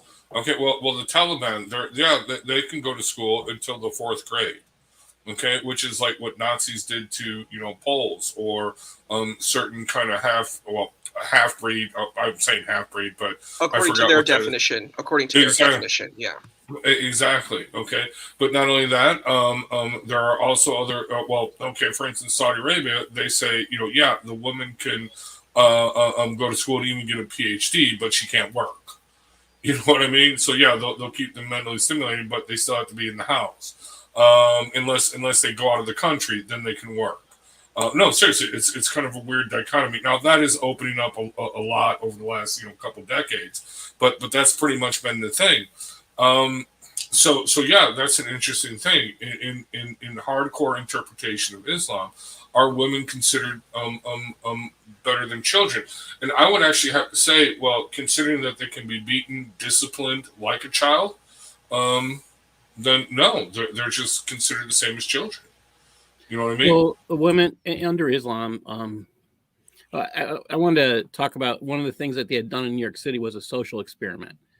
They had, you can still find this online on YouTube, where there is a gentleman about the age of 60 and a young girl about the age of 8 or 8 or 9, and they are taking wedding pictures out in public. And people start to get upset, and they start to yell at them, and accuse them of the man of pedophilia, and they actually have to stop the crowd and explain it's a social experiment. We did this to see what people would do. So the average person walking down the street can't handle this, and that's the point. So if the average person can't handle this, what does that say about the followers of Islam? That they have to either justify or create some mind-numbing lack of logic that explains that no, this can't possibly be true. It's a horribly sick faith structure that justifies not just misuse or maltreatment. It justifies, I like Connie's description, murder in many ways of women. Women in Islam are the only ones, it is the only faith structure where a woman births her guardian.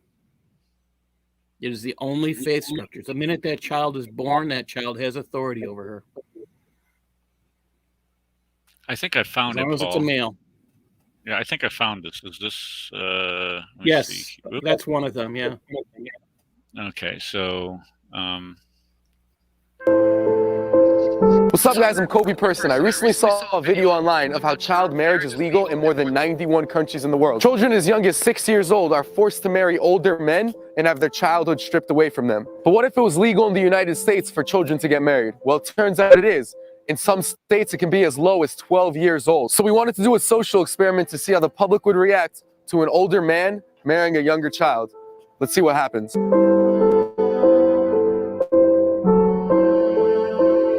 No, this is not one that I had seen before. Yeah, sit down right here. There we go. I take that back. You're gonna go inside, right here. There you go. Just scoot in a little more. Is this it? There you go. Yes, it is. Great. Paul, is that it? Is this the one you were talking about? Absolutely. Okay.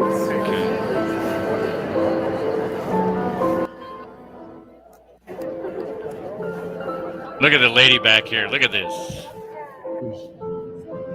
Oh my gosh. We're gonna go to the next. We're gonna go down here. Let's go, guys. And the sad part Go is ahead. that's my granddaughter's age. Excuse me? Where's her mom? Your mom is in her house. She's young. Yeah, but the parents, they give me permission to marry To her. marry her? Yes, She's young. it's okay. What are you doing with someone her The age? parents, they give me permission. The parents? Yes. You got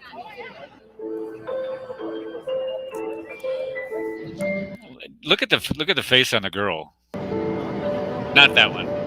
Where are the parents? How old? I didn't even ask. I'm just hired. 12. She's 12. She's 12. Yes. Doesn't matter. 65. It's legal. I have no permission from the parents. Permission from the parents. It's okay. When you have Okay, that gets to the point. Am I correct on that? I mean, this is the normal. This would be a normal react, and she's 12. This is 3 years older than what little Aisha was. This would be a normal reaction of what you would expect from anybody with a moral compass, and you can clearly see that this guy right here, it offends him, and it should. You can see that this guy has a sense of decency, a sense of right and wrong, and he asks him, he goes, "Well, how old are you?" I tell you what, that to think that this goes on, it still goes on today across the globe because of sociopathic behaviors as demonstrated and set forth in the Sunnah. Muhammad is really a shame, and it's really sad. Okay, can we bury this dead horse, or does anybody have anything else that they want to say about this? Okay, I'm going to assume that's permission to move on. Okay, so one other thing. There was one thing. Let me see here. Yeah, that's okay. Go ahead, buddy. Don't eat all of it. All right. Eric, you still haven't. You guys still have not. Wait. My point about the beating her with the toothpick. None of you. Islam is really saying you beat her with a toothpick, and none of you erudite, bright, knowledgeable people, none of you have been able to refute my argument. I'll answer that. I'll answer that. It says a mushwak. Okay, so mushwak is used as a toothstick, right? After it's whittled down, processed, chopped up in little pieces. An actual mushwak branch is what we used to call back in the day when we was old. Eric knows this because he's older than I am, although he's physically much more fit and doesn't break out in a sweat when he's firing a shotgun like I do. But and doesn't blow a hole in his wall either. But don't do that. Don't say it. Anyway, but no. So no, they're talking about cutting a switch. Okay, all right, cutting a tree branch off and like a weeping willow. Oh, for discipline. I mean, they leave welts, they leave marks. Okay, it is not just taking a little poking them with the toothpick. Hey, do you know what a convict can do with the mishwak? I'm telling you right now, man. They'll take your eye out. But no, seriously. When it says a mishwak, it's not talking about the finished product. It's actually talking about the full branch, okay? And there are plenty of online commentaries, online videos of YouTube where these sheikhs in Arabic countries are actually talking about how to properly use the mushwak on your wife, okay? But I just wanted to conclude on this whole thing with Aisha and Kenny and everything like this. Kenny, if you're listening, and we know you are listening, you're conflicted, dude. I feel that you are conflicted because on the one hand, as you said, if a man is attracted to a 9-year-old girl, he's a pervert because they are far more attractive. Women are far more attractive and definitely far more mature, even if the 9-year-old has had a period. Now, yes. Okay. Seriously, if the whole definition of being sexually mature enough to have sex is to have a period, there are cases. And you can look this up, okay? It's rapid onset puberty, I think it's called. There's a fancier name for it, but where they have drugs to prevent this, Okay, drugs to prevent this. They're called puberty blockers. It's what they give to transsexual kids. Okay, which is another story, which I'm against. But no, these are heavy, hardcore drugs because there are some women and even young girls and boys who they get this thing. It starts with the P, I think, where they go through this rapid onset puberty at like the age of 4. It begins. Okay, 4, 5, 6 years old. So you're telling me a 5, a 6-year-old, we lost Eric, but a 5 or a 6-year-old, okay, that actually suffers from this genetic disease and gets this rapid onset puberty without medication treated, they will die at a very early age. You can look this up. There are pictures of back in the 70s before they developed these drugs. These kids are, dude, they're like 10 years old and they look like they're 90. Okay, because they've gone through puberty, they've gone through their 20s and their 30s of their development within 6 years. Okay, so you're telling me that's okay?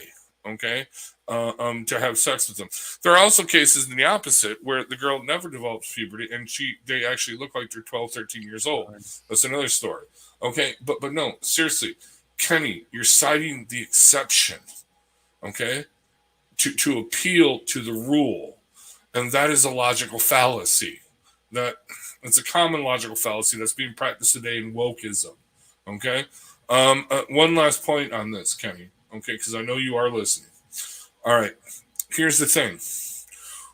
Why can't you admit, well, I shouldn't say admit, why can't you acknowledge if it was okay, according to you, according to your book, the chapter in your book that you say defends Muhammad against the accusation that he had sex with Aisha when she was 9 years old, but yet you spend a great deal of this book defending the practice of having sex with 9-year-old girls, okay? Then why do you have a problem if Muhammad did have sex with Aisha at 9 years old, as Aisha herself said? In multiple hadiths, multiple narrations, multiple tafsirs say it, multiple commentaries say it. Okay? Well, this is why do you have a problem with that, huh? This is exactly where he was lying. He was trying to say, well, there was no eyewitnesses to this. Nobody saw this happen. So how do you know that it was even consummated? Islamophobe. And then you cite, I mean, you show him in black and white what their own sources say, their own Sahih sources. And he even cited Tabari as no, don't say nothing. No, don't say nothing about that. No, I'll tell you why later. Don't mention Tabari. Well, of course, this is why rape is so underreported in Islamic countries, because the amount of witnesses you must have. So he's bringing up another topic of the sexual misconduct of how is men who follow the faith structure of Islam treat women. Oh yeah, that's another thing, Paul. So evidently this is some backstory on him. We don't want to discuss much on that, but yeah, if you've been following our struggle with Kenny and my great white whale, so his wife stepped out on him. He actually accuses her of committing adultery, all kinds of horrible things. That's why he didn't beat her. He just punched her in the forehead. That's why she tried to murder him, set him up to be murdered, according to him. Although nobody told him, even though she told her entire family, I'm going to shoot him. And they never mentioned this to him.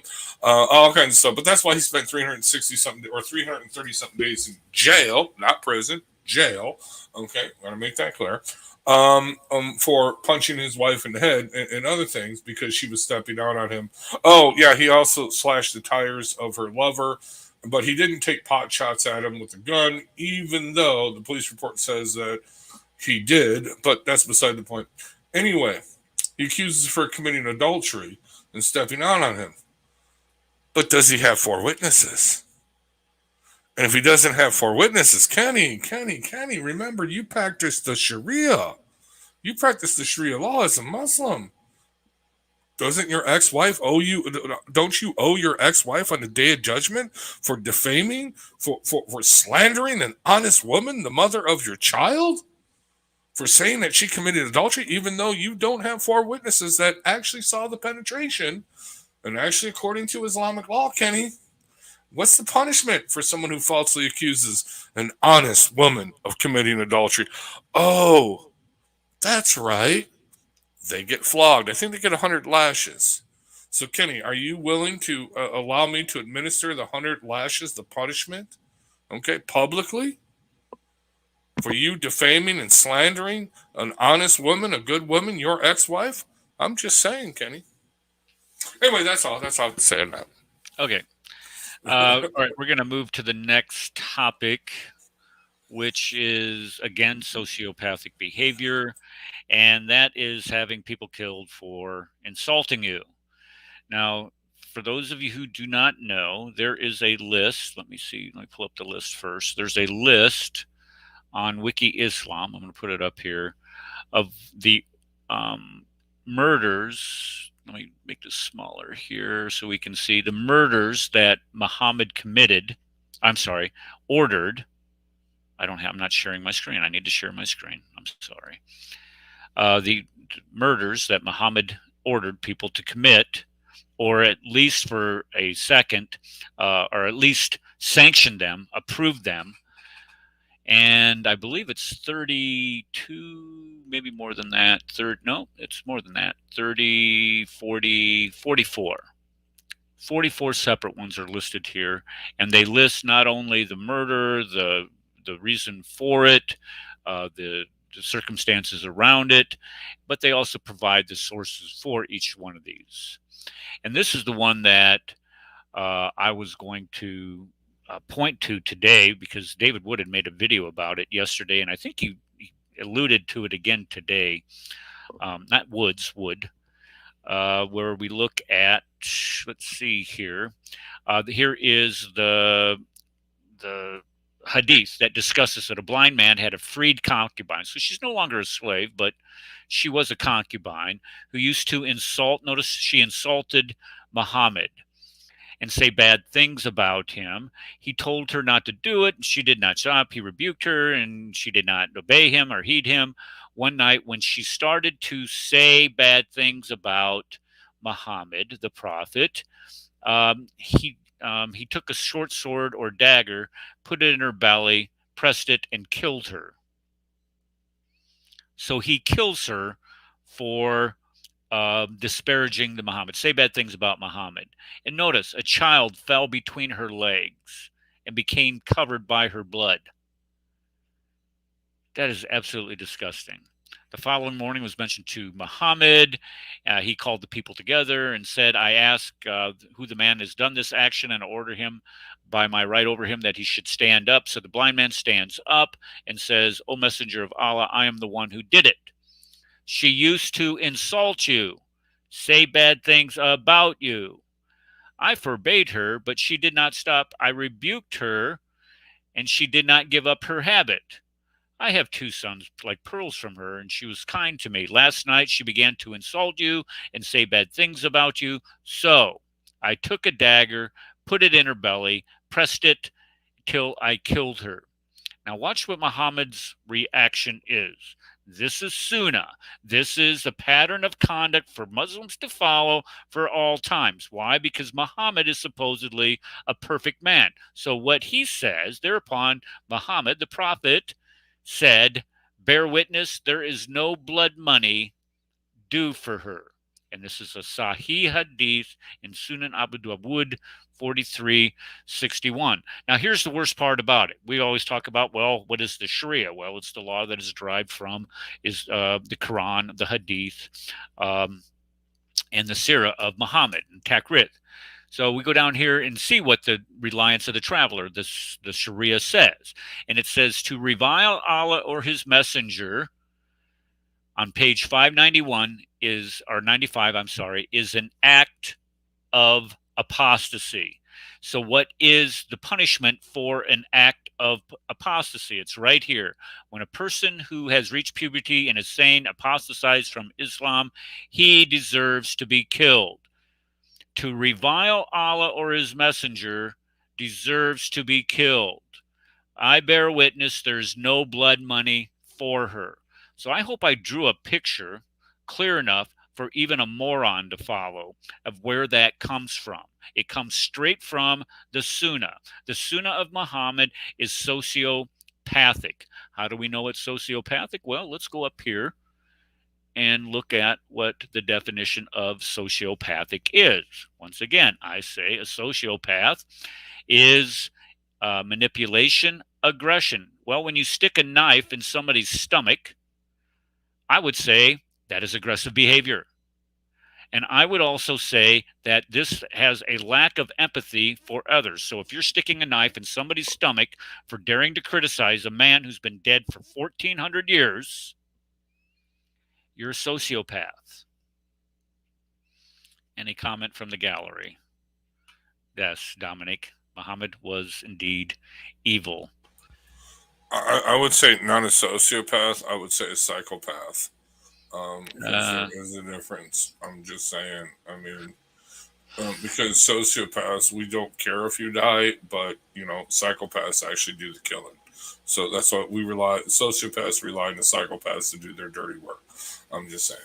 Well, this is exactly what we find. These people, and this is what David Wood was talking about in his video yesterday, was that this happened in Pakistan, where somebody went out and murdered a guy, burned him to death. I think they burned him to death or something. I can't remember what exactly happened to him, but they killed this guy, and the thing that they accused him of was blasphemy. You're blaspheming Muhammad, not blaspheming Allah, Muhammad.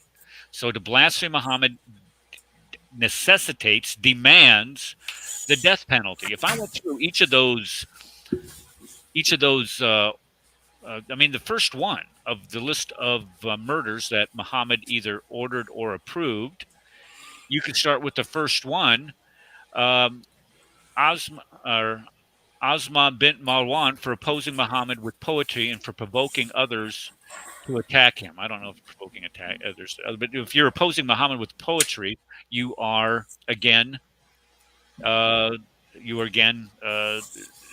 insulting him. This next one, Abu Afk, killed a Jewish poet for opposing Muhammad through poetry, instigating people against Muhammad. After the Battle of Badr, let's see here. Here we are. According to Ibn Ishaq, Muhammad ordered his followers to kill Ka'b because he had gone to Mecca after Badr and invade against him and composed verses which he bewailed the victims of the Quraysh who had been killed at Badr. So you can go through this list here.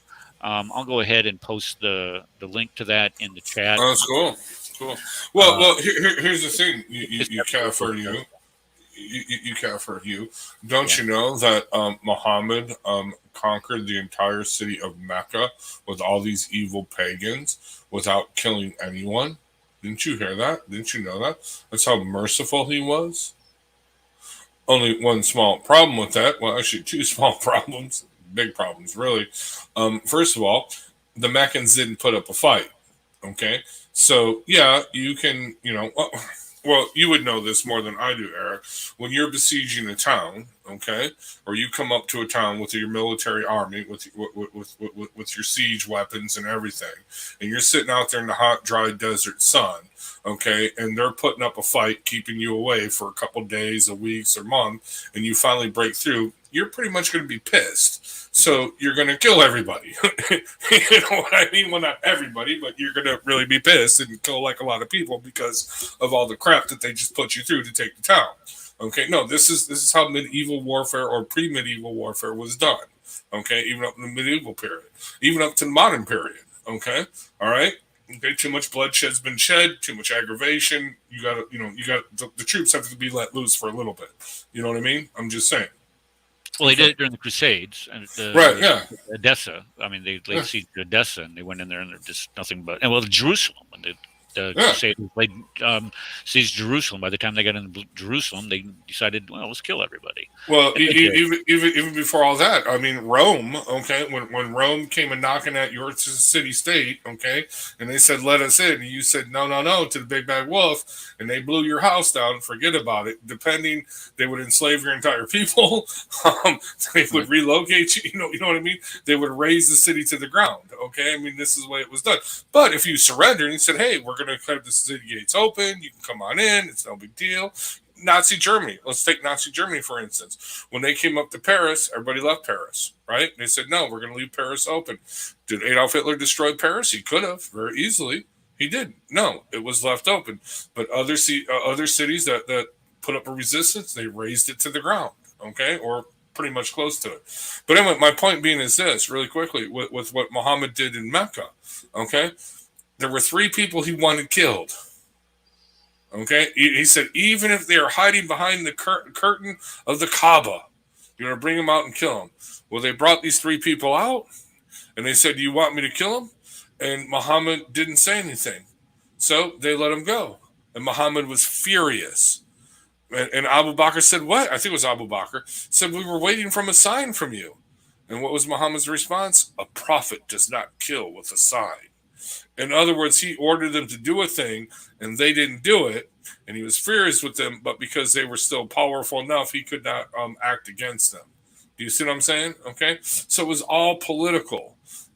Muhammad was a political genius, just like Adolf Hitler was a political genius. That doesn't mean he's a prophet. It doesn't mean he's someone to emulate. Okay, but he was seriously. He was not a dummy. He was a serious political animal, and he understood the politics of his time. He understood, as Negan says from The Walking Dead, it's not that you kill a person. You got to kill the right person in the right way and at the right time. Yeah, well, can I say? And that's what Muhammad did. I'm sorry. Go ahead. Can I say something? I think he was really a cult leader. He was really a cultist. And what I think we need to recognize about this individual. Well, definitely was. Yeah, I agree with that totally. 100%. Yeah. He was a cult leader. There can't be any. And one of the interesting things is that I want to show people a contrast between Islam and Christianity. In Christianity, the believer is encouraged to study to show themselves approved. This is what is written in the Bible specifically. The believer, especially in Protestant churches, you walk to church with your own Bible. In Islam, it's not like that. You need the imams or some scholar to interpret for you what it is really saying. Do you notice that? You have to rely on these other people. It's because it's so bad. If you read the Sunnah and you read about the life of Muhammad, it's really, really awful. Anyone reading it for themselves would be turned off from Muhammad. Ayan Urshali, she said she left Islam after reading the Quran herself. That's when she left it. It was so repulsive to her. So this is why they have to put a filter between the Muslim and the teachings. They have to put these around. I watched a debate yesterday between Robert Spencer and I don't know, some other guy. He had a PhD. He's a wizard of smart. And the debate was which one is more violent, Christianity or Islam? And the debating opponent for Robert Spencer would continuously cite actions by the United States, Western countries against Islamic civilizations. I mean, he was just listing one right after another. But the fact was that he missed is like most people, he's going to change the subject. He's going to change the subject from is Christianity violent, or is it the United States or Western civilization or whatever. I can't remember how it was described. And then Robert just went in his conclusion, just went boom, boom, boom down the list and showed how all of these actions are actually codified in the Quran, codified in the Sunnah by Muhammad, and clearly demonstrated that this religion tends to, not always, but tends to at times make people very violent and act out violently against people that would be perceived as insulting. Robert, stop that. Oh, sorry. Sounds like you drank. I thought I was muted. I did. Well, not Pepsi. I drink Coke. I drink Coke, man, not Pepsi. I'm Chicago. We drink Coke here, okay? Right, I'm just saying. But he did that during service one morning. 90 seconds. And this is a small church we were going to, and he pops a Pepsi and takes a drink of it, and let's just serve that. It was Dude, okay. I literally Anyway. did. There we go. Seriously. Okay, so we're going to close this up for the day. I just want to close it out by showing one little thing here. And when we talk about exposing people for violence and mocking it, this is what happened last year. If you all remember when Hatun got slapped by that guy at Speaker's Corner, she was mocked for it. And this is what people do when they have, where is that? When they do not have empathy. Let me go back up. Lack of empathy. That was part of the definition. Lack of empathy for others. And this is what it turns you into. This is what the Sunnah of Muhammad does. It turns you into somebody that lacks empathy, makes you aggressive, manipulative. I don't know how I could better demonstrate it than what we did today with our discussion and our and with the examples that I brought. Okay, we're going to wrap it up. I got Sunday school practice that I take my grandkids to tonight. Stick around real quick, though, Eric. Okay. 10 what is seconds. this? This is Yaha. You came here to debate. Well, you got to come on time, mister. Too bad. All right, guys. God bless you. We will see you next week on the Cross and the Crescent. Or actually Tuesday. Don't be late Tuesday, 5 o'clock. Cross and the Crescent discussion group. God bless.